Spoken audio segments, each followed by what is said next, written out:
We're here today to interview candidates for the police chief position. And I'm first going to start off by having each of our panel members introduce themselves today. I'm Shelby Fritz, Human Resources Director, and I'm the moderator. I'm Marianne Claybaugh. I work for Tacoma Police Department in the Finance Department as non-commissioned. Hi, I'm Charles Taylor. I go by the initial CP, and I am the Assistant Chief of the Tacoma Police Department overseeing the Investigative Bureau. Good morning. I'm Lisa Woods. I'm the Director of our Office of Equity and Human Rights. And good morning. I'm Allison Griffith. I serve as the Assistant Director for the Neighborhood and Community Services Department for the city.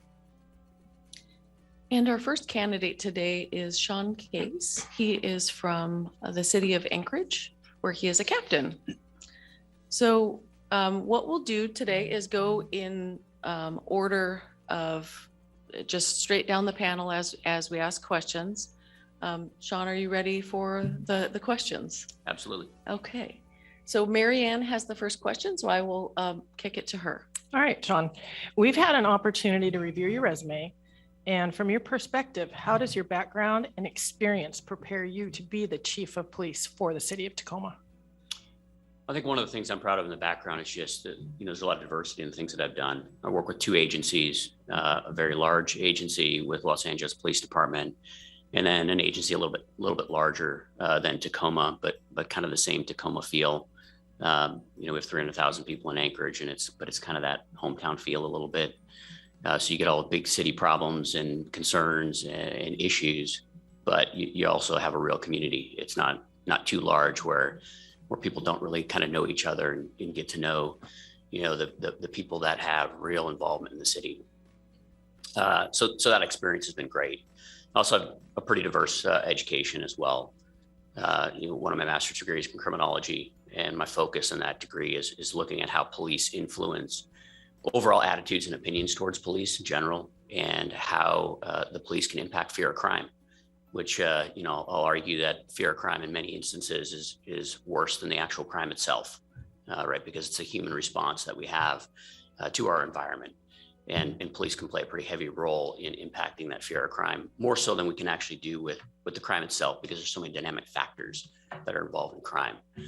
And then my second master's degree is in the psychology of leadership. And so really what that looks at and how I applied that is how we as law enforcement can be leaders in the community is really, how I apply that degree, because, we play such a significant role. I mean, we are the one arm of the government that really what sets us apart is we can use force to force people to do things that they don't want to do, to effect an arrest. And when you have that kind of, legitimate power that's given to you, it puts you in a very unique position. And we need to make sure that we're very, very careful how we use that. And we're very aware and cognizant how that impacts the community. In my experience throughout law enforcement, I've pretty much done everything that law enforcement has to offer, with the exception of being a detective. And so kind of that real balance between being a street cop and doing the actual function of the job, and is what was so practical experience, along with that theoretical kind of meshing that together, is really beneficial. And then I also do some consulting work throughout the country, which puts me in contact with many agencies from coast to coast, and involved in policy writing, reviews of uses of force, internal affairs investigation, SWAT practices, just general police practices. And so, I'm not isolated to one department for, the 23 years that I've been in law enforcement. It really is a very broad experience, across the country. And, being involved in a lot of reviews of agencies and what they do, particularly when it comes to use of force, internal affairs investigations, and in the application of SWAT resources, you really get an idea of the areas of improvement that we can make, to provide better service for the communities. And, it really kind of brings to light that law enforcement is generally across the country about 20 plus years behind kind of where our communities are that we serve, and the areas that we're lagging behind, and kind of some things that we can do to catch up. Okay, thank you.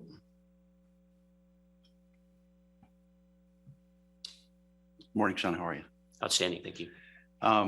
This year's Washington State legislative session was pretty active, and they enacted some sweeping reform bills. that went into effect July 25th of this year, two of which House Bill 1310, which establishes permissible use of the force, and House Bill 1054, which establishes requirements for tactics and equipment. I'd like to know if you can give us your take on those two bills and how they benefit and or challenge both the community and law enforcement. Sure. So I probably could make a compelling argument that the state of Washington was legislative reform in the entire country. 48 of our 50 states were involved in changing impact on law enforcement that we've ever seen in this country. And specifically when it comes to Washington, well, first, kind of a blanket statement. It saddens me a little bit that we have to use legislation to try to make changes within law enforcement.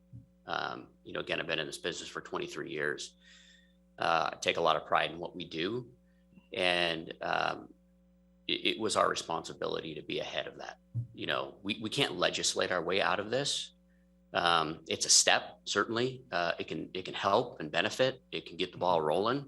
But at the end of the day, we simply do not make the changes within a police organization without it coming from inside. But we can, if the legislation changed, but we don't get the employees inside the organization to really buy into that philosophy, that house is going to fall and it's going to crumble pretty hard. And in 2 years, we're going to be in the same place we are, just from a little bit different perspective, but the headline's going to remain the same. So it saddens me a bit that we had to take this drastic measure to try to make improvements.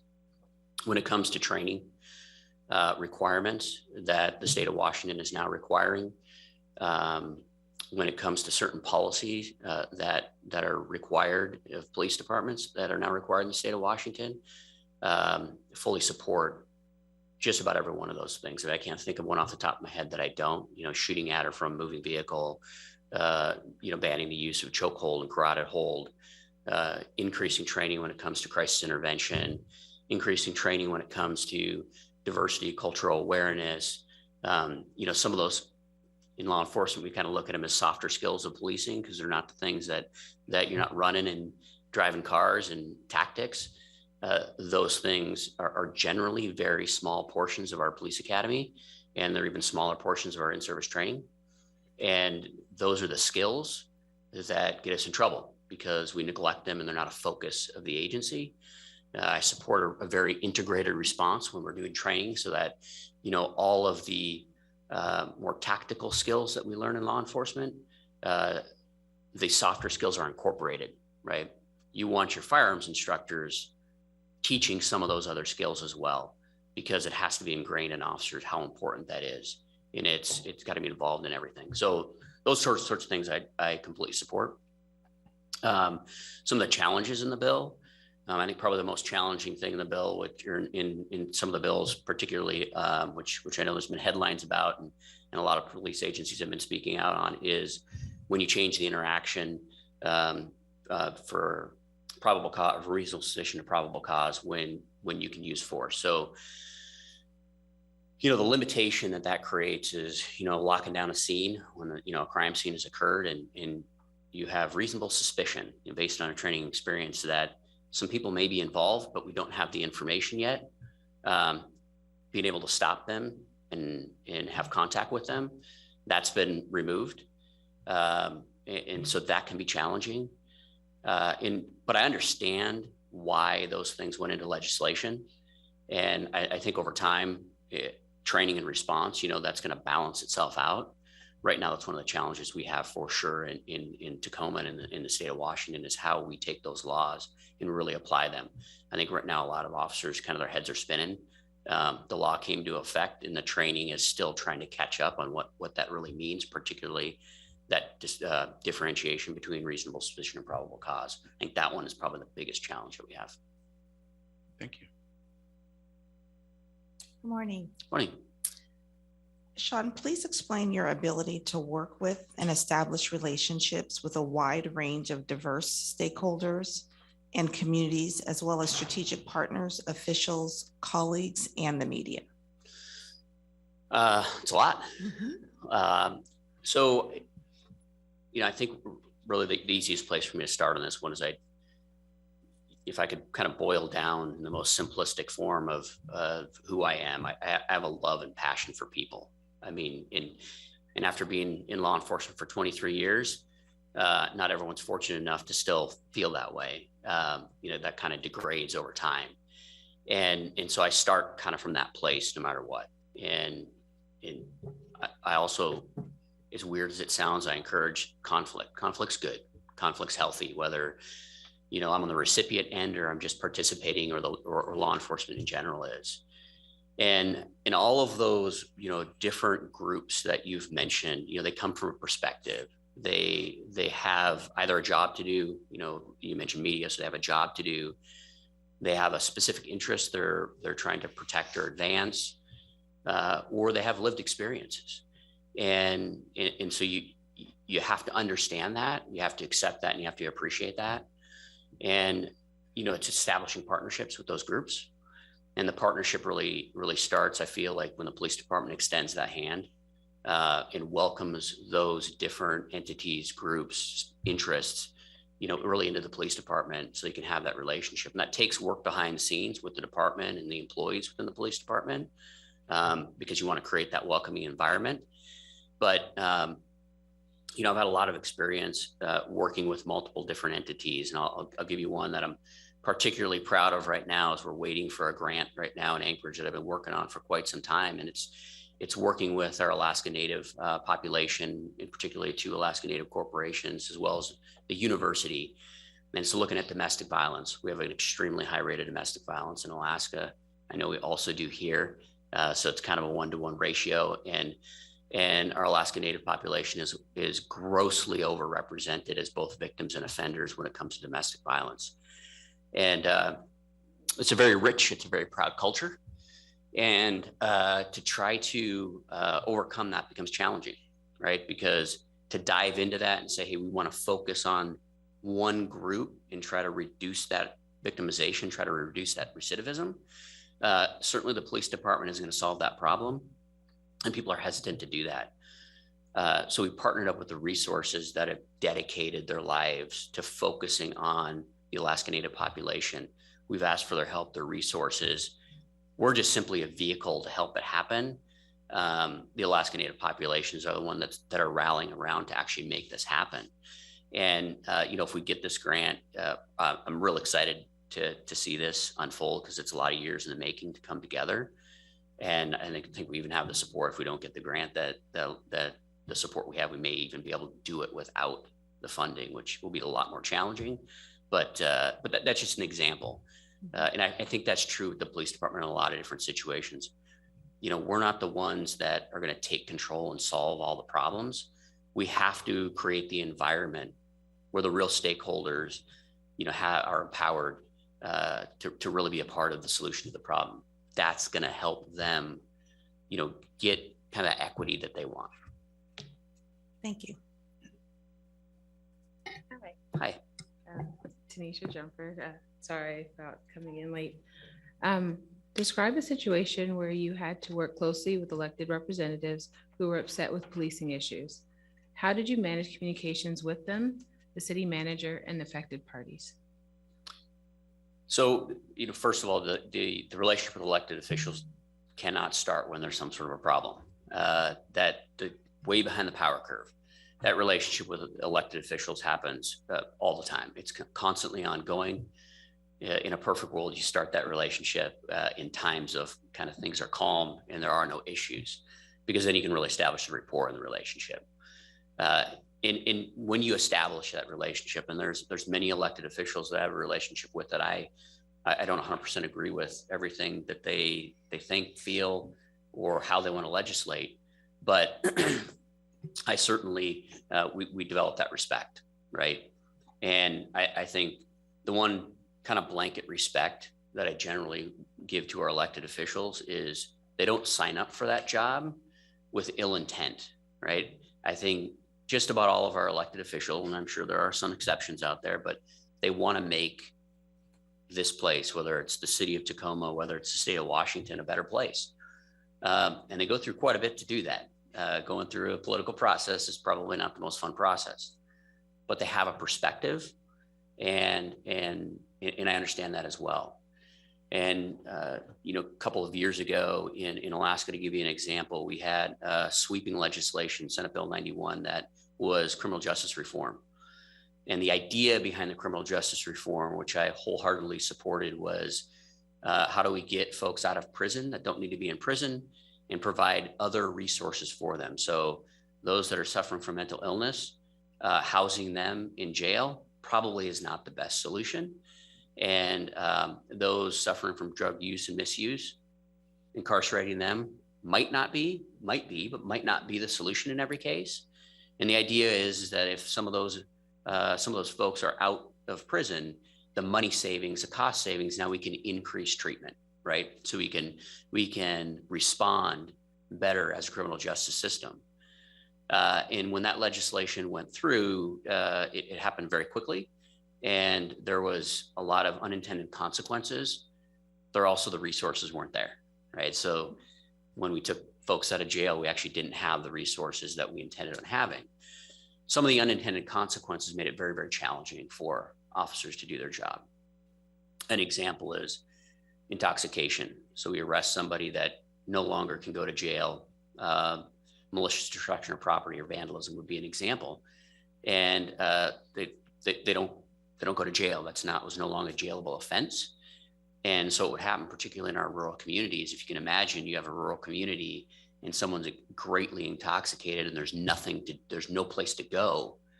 We simply give them a ticket now. They continue to either be victimized themselves or they continue to victimize the community. And working with the legislator to put things back into the system to allow us to use different holding facilities until they're sober enough to take care of themselves. If we couldn't find a safe place for them to go, like a family, that's an example of, sweeping legislation that we needed to pull back a little bit to allow officers to kind of better care for the community. Thank you. Good morning again, Sean. So Tacoma Police Department's civilian staff members are important contributors to the success of the department. How do you encourage and engage civilian staff members, and how do you balance their needs with those of the commissioned staff? So we need more. I'll tell you that right now. Currently, my captain position, I have just about all the non-sworn employees in the department. Dispatch, property and evidence, record staff, they're all under me right now. And the first thing that's important when we talk about non-commissioned or civilian or non-sworn employees, they get into this business, they join the police department for the exact same reason that our sworn staff do. They want to give back to the community. They want to help. They want to be a part of something bigger than themselves. There's absolutely no difference in the motivation and the passion for the job.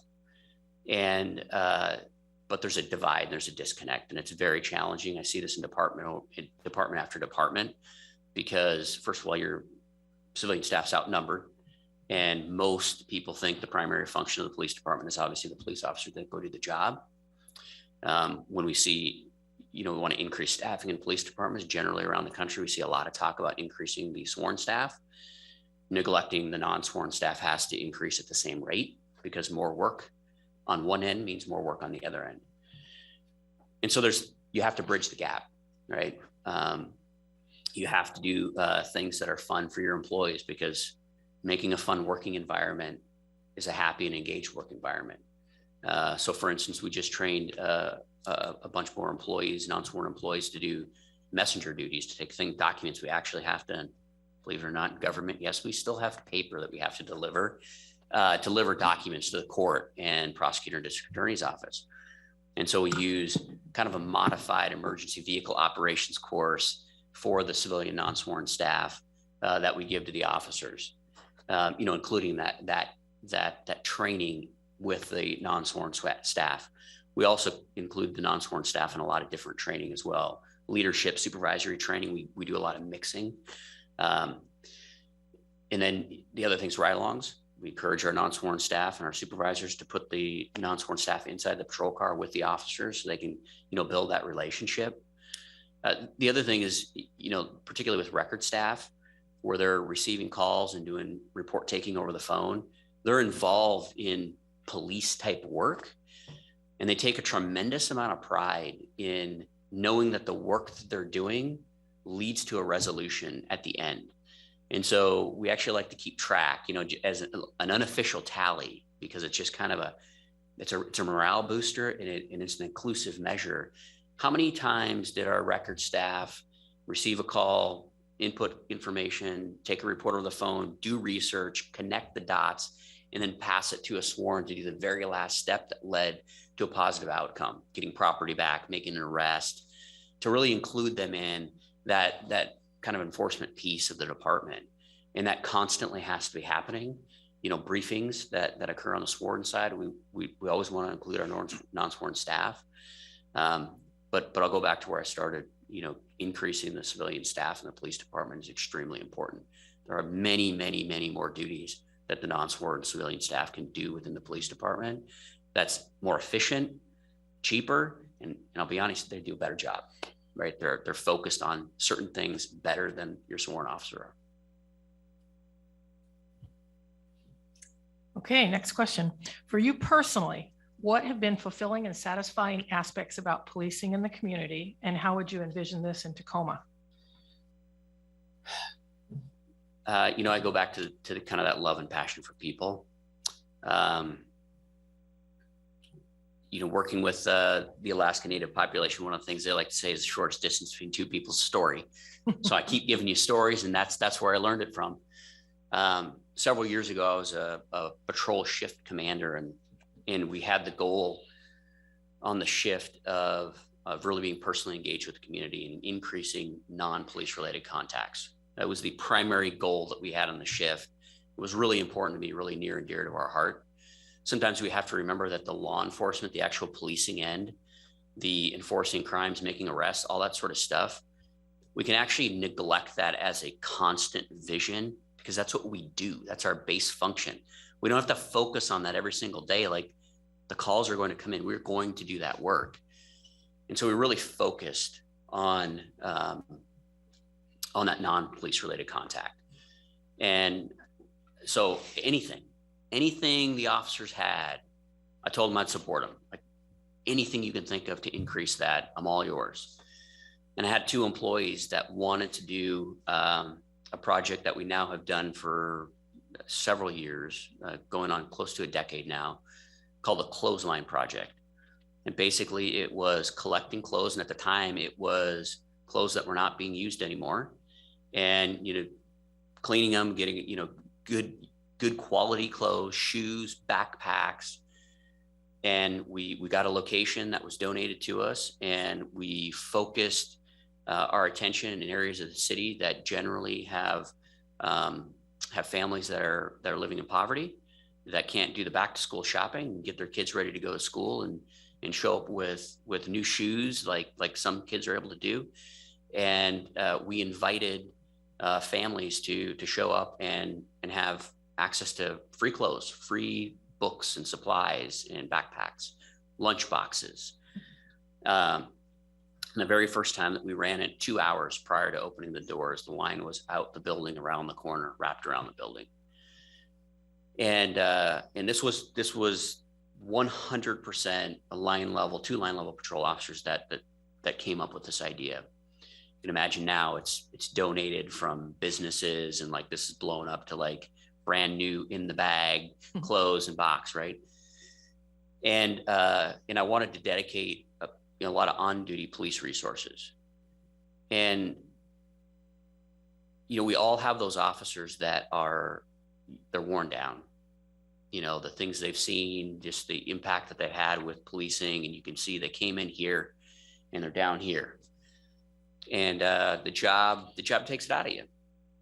And so I focus on a couple of employees that great officers, but you could see in performance decline a little bit. You see complaints kind of creep up. You see frustration with the officer, and then that results in complaints and lower quality service. And I like to use the word voluntold to participate in the event. And all they have to do is show up and work the line and talk to people, and to watch some of the employees get re-energized, rejuvenated. It's good for them. It's good for their soul. And to see them come back and unsolicited, have appreciation that all I did was basically order them to go and participate, is a great feeling. And a lot of the things that I like to do within the police department, and particularly Tacoma, where we definitely have, morale's low, is some of the things that law enforcement pushes against is the thing that's the most helpful and the most healthy for them overall. And you got to shepherd them along sometime to get them there. And those positive police contacts, those non-police related contacts, it's healthy, right? It changes your outlook. When you're at that point in policing where you look at the community and you go, I think everybody in the community hates me, we need to increase those non-police related contact. We need to get back involved in the community, because when you think you're in a community that hates you the most, I guarantee you, we are still one of the most respected professions in this country. And it's shown every year in surveys over and over again. The majority of the citizens appreciate what we do. And you have to remind your officers of that if you want that good quality service over and over. Thank you. So if I may, I'm just going to pause really quick. Just a heads up that we have about 15 minutes left, Okay. Actually 17, and about 6 more questions to get through. I'll fly through them. Okay, thank you. Okay, let's start with this one. What are some specific strategies that you've used or you would use in order to attract more people of color and women to the police department in both the sworn and the civilian capacity? Well, first of all, we have to understand representation matters. I mean, that's we see that over and over again. That's just kind of a fact of life. And if you're not on board of that train, I would welcome you to join that train. Right now, I'm working on a project that's actively involved right now in Anchorage, where we're searching for a group to do focus groups, specifically targeted at increasing the recruitment of women. And we're starting there because recruiting gender-wise versus racial lines seems to be a little bit easier of a hill to attack at the beginning. And that focus group is going to look at how do we get, we know the type of female employee that applies to the police department because we've been doing that for years and years, right? And we know it's only working for a small percentage. How do we widen that? How do we increase the number? Because really what we're looking for is we have a certain perspective from our female employees that we currently have employed, right? Because our efforts have been recruiting those. Now, how do we widen that so that we take advantage of the wide diversity that we have with female employees or potential female sworn employees? So we are getting ready to select that group that's going to do that focus group. And that's going to tell us what we need to do in terms of being an agency when we go out and recruit female employees. Now, I've warned my fellow command staff members that they're going to come back and we're not going to like what the focus group says. Because if we knew what the focus group was going to say, we would have been doing that for the past 2 decades in recruiting women. They're going to tell us stuff that we're going to scratch our head and go, huh, never thought of that before. And we have to expand the way we think. We have to take information from outside law enforcement entities and apply that to our recruiting application. And the same thing goes with communities of color. The same philosophy takes place.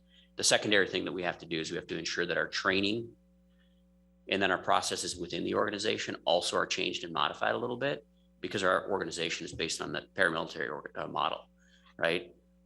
Some of the folks that we're trying to recruit and get into our organization, that's not the model they want to work. So we don't have to change the person to fit the model. We have to change the model to fit the person if we want to increase the diversity of our organization. I could talk more, but I'll be mindful of time.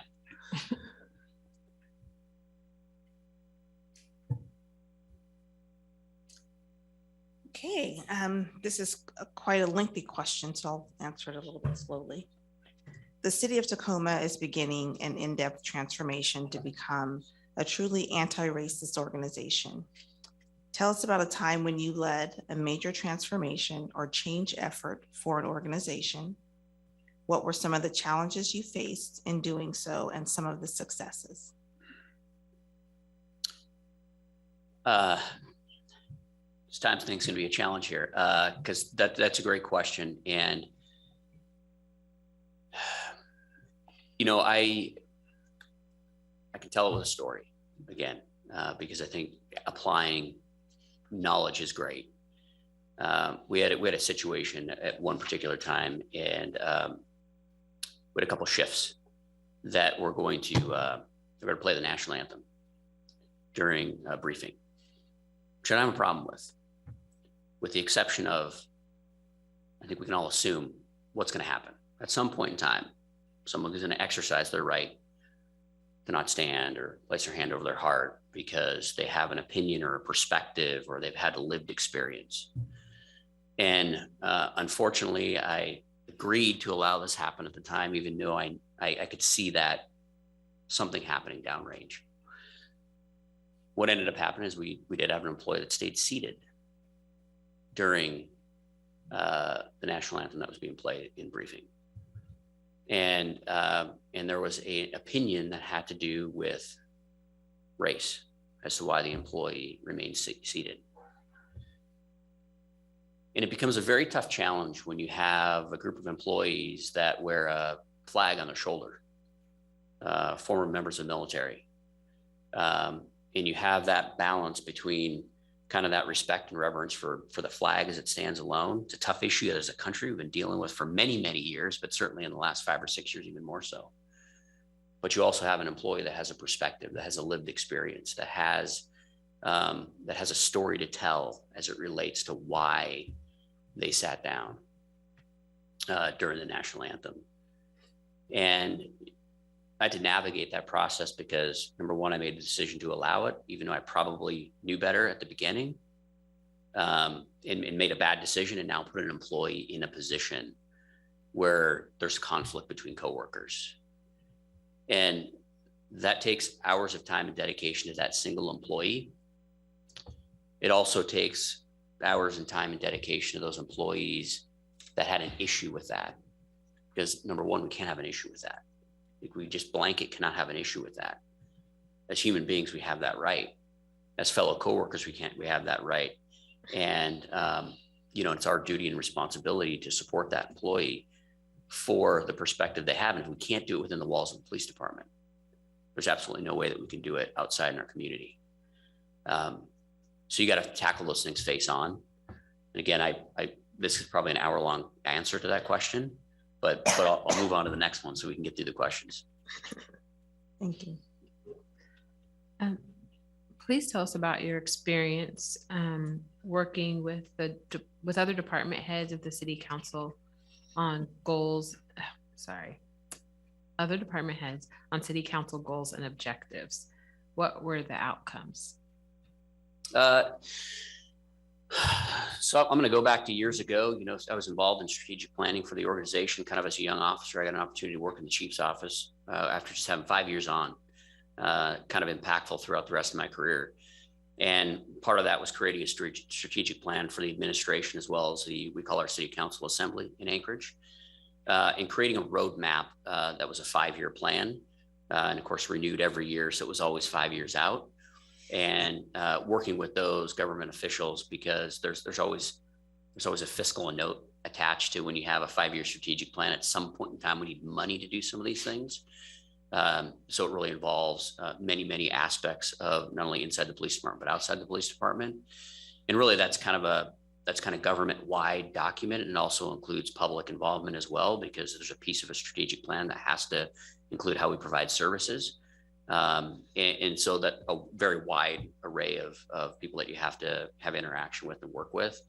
And that's a fun challenge because, particularly when you want to do something as a chief that costs money, and the finance folks don't want to spend the money, or, the council or the assembly doesn't want to allocate the resources, and trying to get that roadmap together where, at the end of the 5 years, you're going to get where you need to go, and we're all on board in the same direction. So I'd say that's my most kind of one of my experiences doing that. Okay, Sean, many in the community believe that implicit bias is present in current police officers and practices. Do you believe this is true? Please explain why or why not. Absolutely. That is a fact. I hope that we're not still debating that point. If we are, we're much further behind than we think we are. We all have biases, and that is a fact. I think what really Yeah, I'd like to say 2020 taught us, but unfortunately, we've been taught this lesson numerous times, particularly in law enforcement, and we're going to be taught this lesson again. 18 months, I promise you, we're going to be here again as a country. We keep taking steps. I think we're making progress. We're not there yet. This is something that we are going to continuously work at. And you know, when I talk to officers, you know, one of the things I kind of say over and over again is you hear something or you see something, and you know, for many people, they think of racism as like very concrete and very like the words that we were taught to never to say, and like that's racism, the end. And so you say it and they're like, but I don't say that. Racism is much, much, much, much wider than that. And so I find myself looking at officers sometimes and go, stop, just think about what you just said, right? Like, you're not a horrible human being. I'm not pounding you right now for something that you said. Stop. It's a little thing, a very little thing. Stop. Think about what you just said. And they're like, what? And you kind of walk them through the words that came out of their mouth, and they're like, oh, really? And you kind of sometimes you want to scratch your head, like, yep, really. And I'm guilty too. Like I'm not perfect in any way, shape, or form. So, you know, I'm not pushing the blame on everybody else, but we have to do those things, and that has to be a part of the culture. And in particular, we have to create a culture where we don't shy away when somebody does say, hold on, let me just remind you of kind of what you said and kind of educate you. I'll give you an example where it happened to me. I used the word minority, and the group of people I was talking to was very respectful. And they were like, we like to move away from using the word minority. And I was like, oh, how come? Well, minor is the base word, less than. So we prefer people of color, men and women of color. And I was like, that's kind of so obvious. I'm a little ashamed I didn't think of that. But that's part of this process, and you have to be open to that. And you have to create a culture where that's a daily thing that occurs within the organization. Okay. In light of the national protests against them, police officers are experiencing an all-time low in morale and job satisfaction. How do you intend to address this in a way that restores pride in the workforce while still ensuring community concerns are addressed? So I don't, you know, I think it's a natural human response that officers that felt a little bit wounded, you know, when protests started happening. I don't think that's an inappropriate response. However, there's a limit to that, right? Like you can feel a little bit wounded, but at some point in time, you have to stop and step back and go, what's the message that's being conveyed here? Hopefully we're all accepting that's a completely valid message.